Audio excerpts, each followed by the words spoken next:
So yes, I think, I was asked to talk about lung cancer in patients with interstitial lung disease. I think the first thing we established was that interstitial lung disease is essentially a pre-malignant condition. So this is a fairly common presentation that we're going to see regularly in our MDTs. We're going to see these patients. In general, they tend to be patients with who develop non-small cell lung cancer. It's a peripheral tumour. It's often quite early stage disease, but they're often, with the comorbidities, have poor respiratory function, which makes management decisions much more difficult.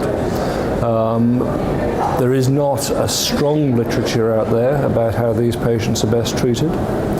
The literature suggests that they can be treated, or the treatments that can be used for lung cancer are likely to be as effective in this patient population. But these patients are much more likely to suffer toxicities. Obviously, the respiratory toxicities are going to be much more common in this group of patients.